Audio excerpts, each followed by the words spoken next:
First up, we have Jeff Reed from the Georgetown University McDonough School of Business talking about what Georgetown and the university sector is really doing to help entrepreneurship. Jeff Reed, everybody.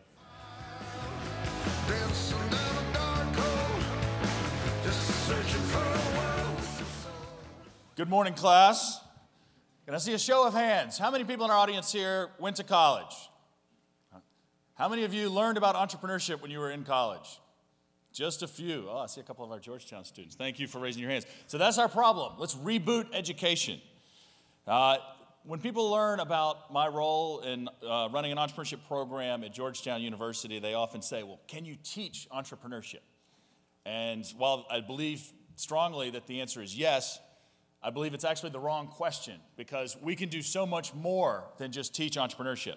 Universities are huge drivers of economic development in our society, but we can do more. My goal at Georgetown is not just to have our students, some of them starting companies. A few of them are going to be on stage later today, and hopefully you'll like what they're pitching. But we are creating a culture and a community that supports entrepreneurship. My vision is for every student at the university to be exposed to entrepreneurship as a potential career path. That's not just business students. And it doesn't mean they're all going to start a company, but whether you're studying biology and entrepreneurship, or if you're in the School of Foreign Service and want to go overseas and help develop entrepreneurs in other countries, it's something that everyone should know about. And so the question, it doesn't start with just teaching. It starts with inspiring our students. Whether it's bringing in Georgetown alumni like Tim O'Shaughnessy or Ted Leonsis or Melissa Bradley, or other great entrepreneurs like Muhammad Yunus or Richard Branson, we can really get our students inspired about how entrepreneurship solves problems and changes the world. And I can tell you, students at Georgetown and students all over this country, they want to change the world. This is not a generation that's going to sit back and wait and take their turn up a corporate ladder. They want to change the world. Entrepreneurship is a huge way they can make that happen. So then we do actually do some teaching. And it's not your old school business plan, here's how you write it, all of that. The things that we can teach are how to deal with ambiguity, how to embrace change, how to understand risk and not be afraid of failing. And our teaching, as I already mentioned, goes beyond the business school to work with students all over the university. Another thing that all universities can do is use their strong power of convening. Every university has its own community, whether it's students and alumni and the people that are around it. And when you put the right people in a room together, a lot of good things happen. And so we can connect, whether it's students from one part of campus to students with another part of campus, our students with our alumni. It's bringing people here to events like this, getting out in the community. And with our mentors, advisors, investors, there's a lot of great things. This is a group of entrepreneurs from around the world who came to the United States to learn more about entrepreneurship through a State Department program and the Entrepreneurs Organization, and we connected them with some of our students who also are from many of these countries or are going out to those countries.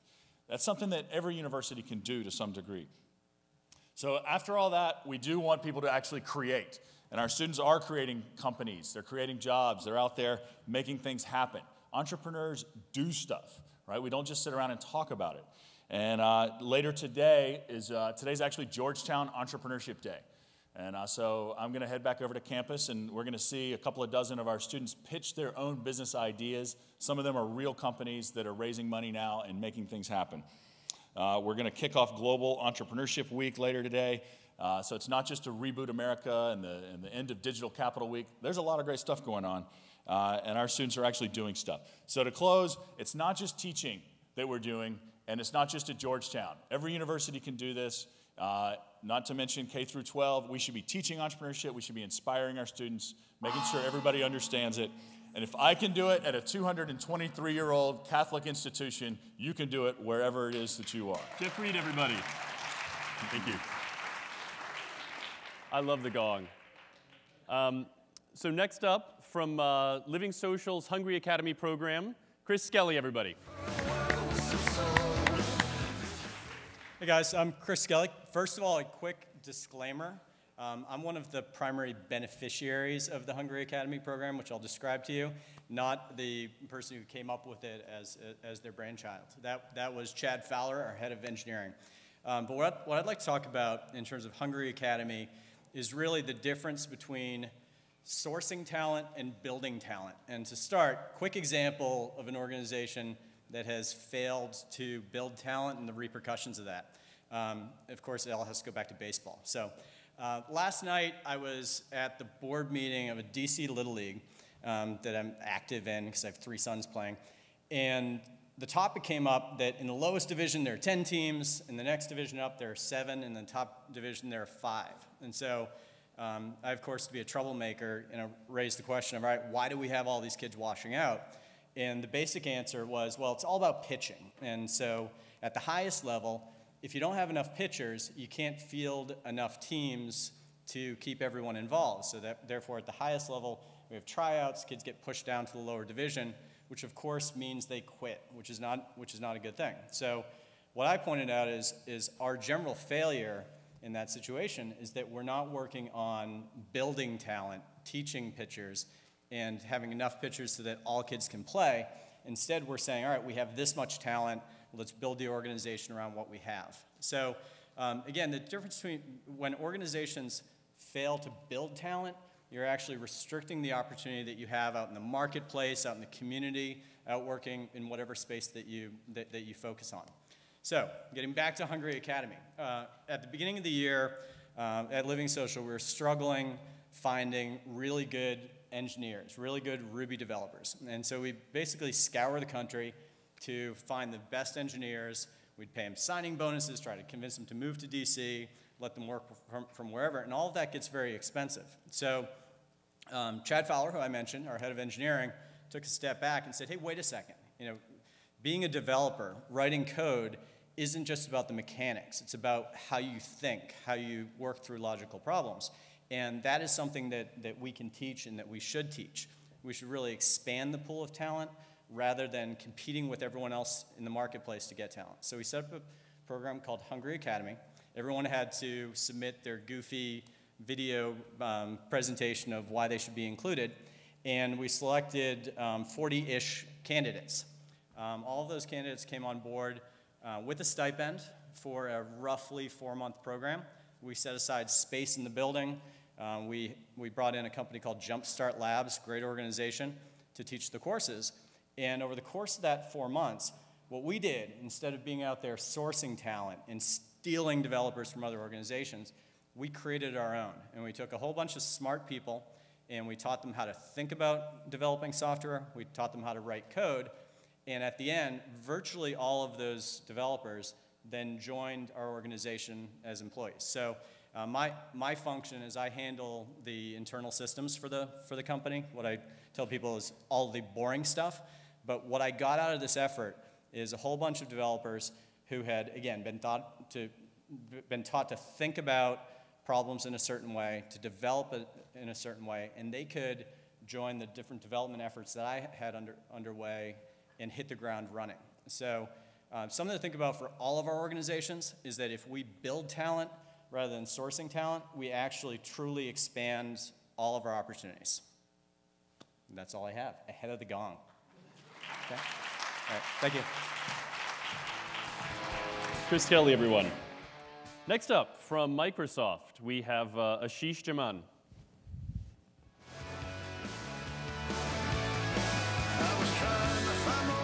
All right. Are you guys having fun?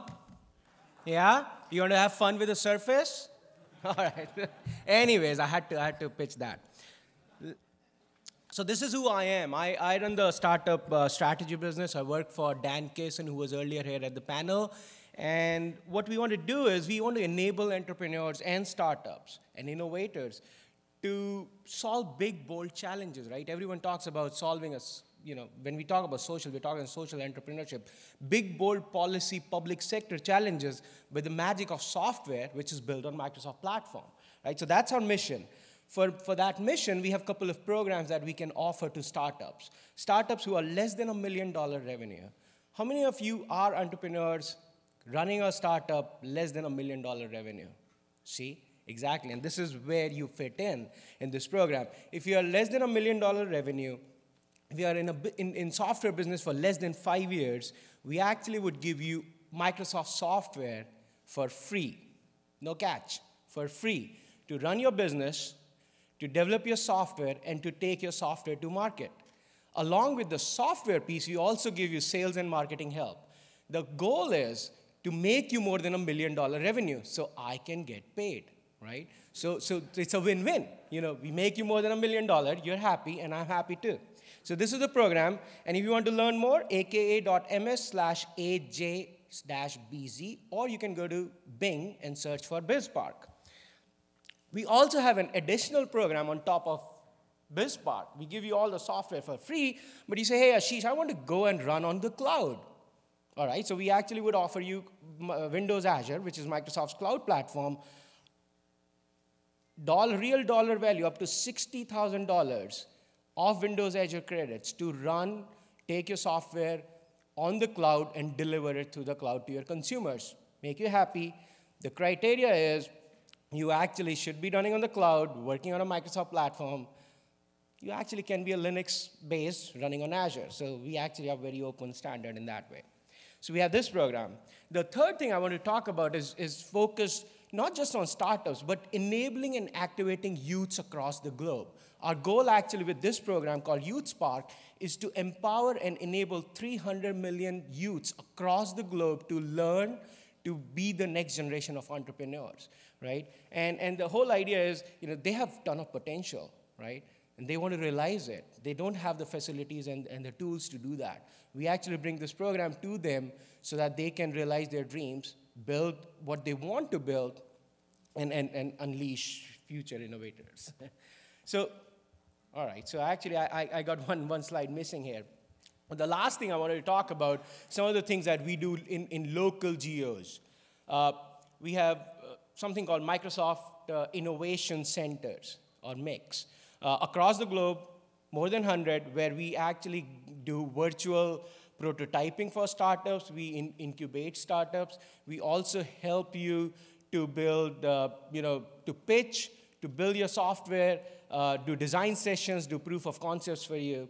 We have something called MTCs, Microsoft Technology Center, where you would find people like me who are techies, architects, developers. We have a lab. You can bring your software. We can host it for you to run tests. If you want to test performance, scalability, you can do that. Last but not least, we actually opened up a fund called Bing Fund recently.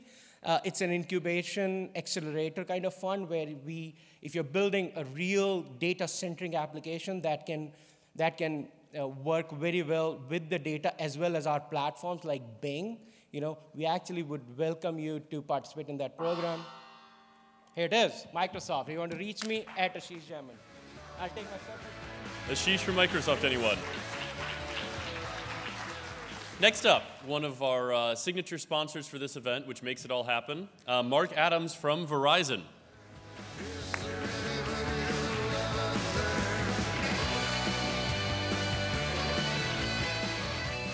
Wow, theme music. I love that. Let's see. Can I make... Oh, wait a minute. How do I do this? I wasn't in the AV club. Just click forward. Forward? There you go. Here? Yep. Oh, well, where's my slide, though? Oh. I got to have my sizzle reel here. What's going on? Okay, well, I guess I don't. If you saw my slide, you would see that Verizon provides all kinds of services. But at the heart of it, we're a network. So whether you're on our wireless network, our wireline network, how many are on our wireless network right now? Show of hands. Thank you. You're paying for my retirement. Appreciate that. And but at the end of the day, we provide a network so that you can be successful at the end of the day. That's what we're really all about. So coming to a Startup America Summit, I am absolutely thrilled to hear what you want to do with our networks. So whether it's wireline or wireless, I can't wait to see, because everything is changing so quickly today. So I know sitting in this room, we potentially have the next Facebook, we have the next Twitter, we have the next apps. All of those need the Verizon network in order to work. And I think the Sandy storm certainly proved that more than we wanted to, but the bottom line is that reliability is also important as well. So access to the cloud, access to your data, access to your customers, the ability to take a payment, swiping it, oops, sorry, is everybody awake now? Swiping it with a credit card, you can take business today while you're here at lunch. And all of this is brought to you by the network. So bottom line is that we challenge you at Verizon to innovate our network. At the end of the day, we innovate our network, but it's on a more technical basis. We want you to innovate our network on a more commerce basis in terms of new applications, new features, new functions. And again, we're listening, and we listen all the time. You can develop apps and bring them to us. There's absolutely a way to do that, and we encourage that because technically we're not in the app business. You're in the app business, you're in the commerce business. So speaking of commerce, the next network that I want to talk about is WeCommerce. That's WeCommerce, and you can find that at wecommerce.verizon.com. The way I explain this is it's Match.com for business, okay? I'm not going to ask how many are on Match.com. It's none of my business. But the bottom line is that WeCommerce is basically a Match.com for businesses. So let's say, God, I got to step away from the mic. So I'm so excited to be here. That's the reason why. And I had a lot of coffee this morning. So anyway, the bottom line is that if you are a wedding planner, okay, and June is coming, and the bottom line is your go-to florist absolutely is not available, and you're going to lose this job. You could go to WeCommerce, you could find a florist in your area, you could hook up and make sure that you are actually getting that wedding in June. If your caterer isn't available, then bottom line is you could go out and find a caterer in your area as well. The beauty of it is it's free, F-R-E-E. So you do not have to be a Verizon customer. You don't have to be on our network. We'd love you to be a customer. We'd love you to be on our network, but you don't have to. So I really encourage you to do this. This is a great way to network. I mean, this is what this summit is all about. So Verizon is the network. We're providing you a network so that you can grow your business, and we're really thrilled to be here. So thank you very much. Mark Adams from Verizon. Next up, many of the speakers and startups that you've seen have come here courtesy of American Airlines, who's been a generous supporter of this program. Jason Ashiopekai from American Airlines, and I probably butchered that, sorry.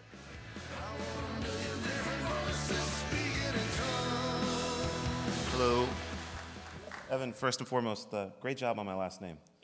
You definitely, that was in the top 5% at least. Good afternoon, everybody. My name is Jason Oshobukai. I'm with American Airlines. I don't have any slides today because at headquarters we do PowerPoint slides all the time, and I think they're quite boring. I wanted to have a quick conversation with you. 3 kind of did you knows. Did you know that American Airlines is in the process of coming out with a new brand for the first time in 35 years? Probably not? Okay, that's great. Oh, great. Claps, great. Did you know that we're coming out with 450 new airplanes in the next 5 years, all of them with Wi-Fi and TVs and all that stuff? That's nice. But really, you don't really care about that. The third did you know is what really matters, is that American Airlines is actually looking to support and invest in small businesses. That normally gets most people's kind of eyebrows up and kind of piques their interest. At the end of the day, job creation and innovation is something that's important to us. You know, if you look at what the things that Startup America are doing, it's about job creation, et cetera. I don't think American Airlines is going from 80,000 employees to 250,000 as a way of creating jobs. But there is this internal school of thought of we have assets and we have the ability to connect people, goods, services, and ideas to hopefully become part of that innovation. So basically, I'm representing the strategy team, the SME strategy team, and there's about 5 of us. We're going to grow to a team of 12. We're looking for high-growth entrepreneurs, startups, and incubators around the country. There is kind of no flavor, if you will. If it's a really interesting idea and it's compelling and it looks something that's innovative, we will definitely kind of evaluate it. There's kind of 3, when I say the word investment, people kind of go into many different directions, but I'll kind of tie it into 3 things. The first one is travel support.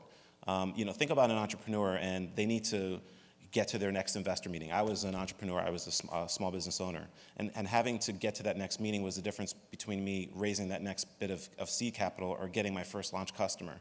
But sometimes kind of short-term or immediate travel is very expensive, it's cost prohibitive. Now imagine if American Airlines could be your airline partner to kind of help you get there, particularly in those challenging times when it becomes not feasible. Second thing is this whole notion of providing free Wi-Fi, the ease of travel. Now, okay, you can pay for the ticket, but who wants to sit in the middle seat going from New York to LA? Nobody. So if we can start treating entrepreneurs like the Goldman Sachs, if you will, all of a sudden there's that respect factor. And I think the third thing, we call it blue ocean, but I don't think we're allowed to say it externally, but it's this whole idea of we can actually become your launch customer. So if you have an app, if you have a technology, if you have something that can help our business, we would actually invite you and create the relationships and the introductions with the different departments. At the end of the day, we move 93 million people, and we have departments that span over 60 to 70 countries. So there's a world of opportunity in terms of what American Airlines does every day. I think at the end of the day, down the line, there is a possibility for us to be investing for an equity stake, but I think that we're very early in the game. I come here very humble. I want to learn from all of you. I welcome you to come and approach me and our team and reach out to us. So when you're thinking about innovation and needing a travel partner, hopefully you'll come to American Airlines. Thank you.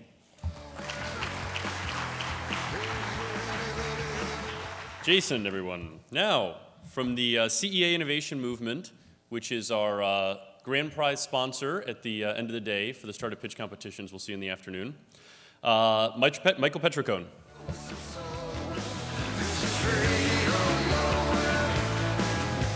Hey, good morning. Michael Petricone of the Consumer Electronics Association. I've just got 4 minutes and there's a gong, so I'm going to speak quick. We represent the technology industry in DC. We represent over 2,000 corporate members, everybody from very large companies, internet-based businesses, manufacturers. 75% of our members are small businesses. We are also the ones that put on the International CES every year in Las Vegas, the largest, and if I may say, coolest technology event in the world to which everybody is invited. Who here has come to the CES? All right, everybody, please come back. This year is going to be better than ever. From a public policy standpoint, our entire policy agenda is driven by how can we best protect and advance innovation. Specifically, we spend a lot of time protecting disruptive innovation against incumbent industries who are perhaps not so happy to see it happening. So recently we filed an amicus brief on behalf of Area, which is an upstart TV service the broadcasters are not happy with. I testified before the DC City Council on behalf of a company called Uber, which is an amazing online car service that you got to check out, that the taxi companies in DC are trying to shut down, because shutting it down is easier than competing. Right now, our major public policy objective is strategic immigration, bringing in the best and brightest into America and letting them stay there. And we are very involved in the fight against PIPA and SOPA, the well-intended but very broad copyright bills that would have hurt legitimate businesses. And if the woman back there who asked Senator Warner the question, there is a way to protect your property without harming legitimate innovators, and I'd be happy to talk to you about that, but it can be done. So that is essentially what we do. On the strategic immigration, we're running a major new ad campaign right now to try to push this issue in Congress. I'm going to tweet it as soon as I'm off stage with this hashtag so you can take a look. The other thing we've done is we've started a new online grassroots movement called the Innovation Movement. Again, to try to harness and promote innovation issues in DC. Please check that out. And then this year at CES, there is an entire area at CES devoted to innovation called Eureka Park. It is up 40% from last year. It's all innovators, it's all small companies, it's all startups. There are going to be a ton of venture capitalists there and investors, and we did it for the first time last year. It was huge. This year it's going to be even bigger, and we would encourage you to check that out. So we support innovation. That is what we do. That is our reason for being. We would love to work with you. We would love to help you. Please check us out, Consumer Electronics Association. Let us know what we can do. Thank you.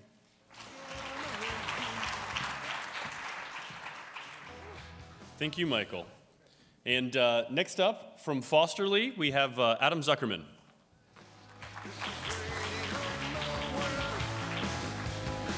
So, entrepreneurship isn't easy, and when you look for events and you try and find things to do, the reality is that you're going to go to your friends and the people that you know before you make any decisions. You can go to a website and say, hey, come to our event, but you know nothing about it. What Fosterly does is we're taking the resources in DC, Maryland, and Virginia, we're aggregating them into one place so you can find Springboard, you can find Startup DC and Startup America, find what you need, save a lot of money, go to some events, and get off our site. So we've got a calendar of the events that's happening in the area. You can search for what's going on. You've got people profiles, you've got a map of where the startups are, individuals. You can find, legitimately, I need a developer that knows Ruby on Rails that lives in Arlington, that's a female, boom. It'll help you out. So we're doing a lot. It's a strong community, it continues to grow. What really doesn't matter, though, is the size of the community. It's what the community is. This is a visualization of the Fosterly community. And what it shows is that as people interact with it, they start looking on the outside. As soon as they interact, they zoom in, and everybody in the community helps them. But what does that really mean? Not much. Community is good to have, but let's dive down. So we've got a guide that we're actually reworking right now, that if you're starting a company, if you're in the community already and you're curious and having some problem, or if you're a service provider or a government agency or an entity like a foundation that wants to help out, we're going to help you walk through the sites or the steps of what you need to do. So I need to get funding. I need to find co-working space. I need to find startup listings and news. We're going to help you find that really easy. And it's all free. We've also got a deals site. Who likes to spend money? Anybody? No. Come to our site, 100% free. Get 6 months of MailChimp. Why not? 15% off.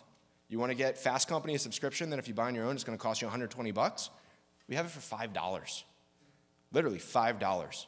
Free things, tickets, whatnot. We've got a mailing list that goes out every single week, and almost on every single mailing list that goes out, we offer free tickets to events. So some of you might be here today because of Fosterly. We help promote. We want to make your lives easier. We want to help you connect with people. So when you actually need to do the things you need to do, it's easier, it's faster, it's more efficient, and you build relationships. Now, we also have things like Study Hall, which are ultra-collaborative co-working sessions. We've got one female-centered on Monday. We've got a 300-person plus one in December 3rd at Microsoft, who's one of our partners as well. Go to the site, foster.ly or fosterly.com. Just poke around. Odds are we're going to be able to help you out some way. So that's all we got.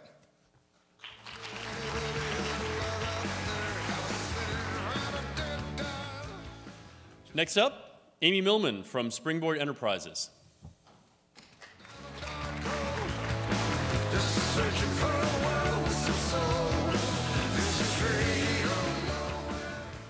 That's weird. I thought that music is just for like politicians to get their activity going. Anyway, about 12 years ago, somebody asked me the question, where are the women? And we said, they're 52% of the population. Come on, they're around. They weren't showing up. And so with the help of folks like Mary McPherson and her team, with Mario Marino and those, we said, well, there's got to be an answer for this. We'll just find them, bring them up, and everybody will get funded. And in those first years, remember, Mary, we did that, and we've been working on this ever since.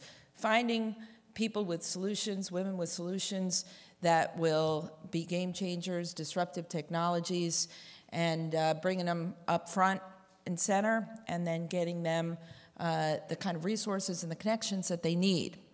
And that was the whole premise for Springboard. What we learned along the way was, there's plenty of money out there. It's just the network that's missing. How do you tap into the right people in the right places?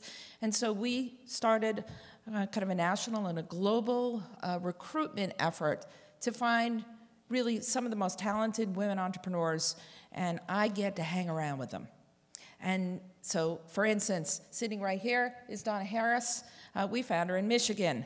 She was running an educational company, a pretty successful one, very cutting edge, and sold that company and moved to Washington, and where we were able to then get her connected with the folks at Startup America, and then, right, history now. How many, you've been to all 50 states and probably more, and organizing the startup activity. At 4 o'clock today, over at the George Washington University, which is where we sit, right in the epicenter of all things DC, will be Robin Chase, the founder of Zipcar, who's talking about her vision, which was very, very strong back 12 years ago, in starting a green economy. and getting cars off the road and figuring out, disruptive technologies that would make that happen. Well, we all know what happened with Zipcar. Obviously, Steve Case does too. And it's really changed the dynamic for a lot of people about how we look at cars, how we look at transportation systems. Robin is now in France developing the next car-sharing service called BuzzCar to really develop a way for us to share our own commodities and figure out how to monetize them. And that's been pretty exciting. She's talking all around the world about that expertise. We have many of our entrepreneurs who started here in Washington working on Capitol Hill. Right now, you heard from Marcy Harris earlier from PopVox. You'll hear from Melinda Woodstock at Newsit, all domain expertise in their particular areas that are now coming up with solutions that disrupt and change the way we're looking at some of the things that have vexed us forever. When the president said this week we have to fix something with the way we elect, we go to the polls, the way we vote. Those are the kinds of things, applying our knowledge to fix the things that have caused a lot of people not to participate. So back in the day, we said, women weren't participating. We weren't seeing them, front and center. We weren't engaging 50% of the population that could be engaged for solutions that would solve the problems that we all face, and specifically the ones that women were saying were the biggest concerns for them, family issues, your kitchen table issues. And so go to springboardenterprises.org. You can find out more about us and send us your women.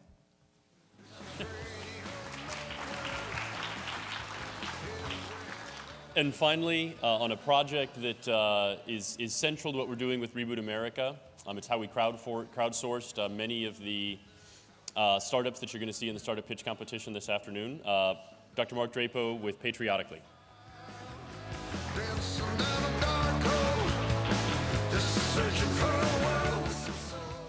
Hey, thank you. And now for something completely different. I'm Mark Drapo. Really, Evan should be out here for this talk too, because this is a project we've worked on together for a bit over a year. I'm happy to announce that we are officially launching Patriotically. And Patriotically is a digital think and act tank for the next generation of innovators in America who want to use science and technology and entrepreneurial principles to reimagine America's institutions. The site is live now. That's the name and the URL. You might have to throw in 3 W's at the beginning. Sometimes it gets a little hinky, but it's definitely up and working. And this is a screenshot from the top of the website. And this is sort of a digital extension of everything that the Reboot America Summit is about today. It's about all these topics. And you'll hear about a lot of these topics in the tracks this afternoon. It's about new ideas in the realm of government, in advocacy, in education, in energy, and all the others listed above. And we picked many of the startup companies that are pitching later this afternoon from people who were early submitters to Patriotically. You can read more about them or see videos that they've submitted on the site live right now. This is a website for all sorts of different people that have good ideas but don't necessarily know how to realize them, or perhaps are disconnected from the people or resources that can help make those ideas real. That might be a college student looking for an internship at a startup company, but they don't know where to start. It might be a new veteran who has an idea about something that can help the veterans community, but has no programming skills. It might be for an angel investor who wants to invest money in something different, but doesn't have a sense of what people are doing in the IT healthcare space. So we hope to, starting now, build a high-quality community of people who are reimagining these things, and that starts today with a lot of the people here and a lot of the speakers that we have here. Part 2 is to endorse or explicitly partner with organizations and companies that will provide different resources for the community. That might be pro bono legal advice. It might be an organization that provides temporary office space. It might be free software or other technical resources. It might be free airline tickets for American Airlines. but we are going to write blog posts and do other things to endorse things that we think are great, and gradually over time build explicit partnerships around this website. And finally, this isn't strictly about startup companies. We see 4 different tracks of how these ideas might manifest themselves. One is research projects. There might be something that we just haven't looked into very much, and you're not necessarily sure if it's a company or a nonprofit or whatever. It might be a research project, and there are crowdsourcing sites and other things that can help you fund a research project like that. 2, advocacy movements. Perhaps you need to better advocate for something to the federal government in some way or a local government in some way. There are new ways in which we can do that. 3, nonprofits. We think that some of these ideas will manifest themselves as nonprofits or something akin to a nonprofit, a B corporation perhaps. And 4, finally, for-profit startup corporations. So please, we'll go back. Please visit Patriotically and look at some of the ideas that are in there, and feel free to contribute an idea of your own. Thank you.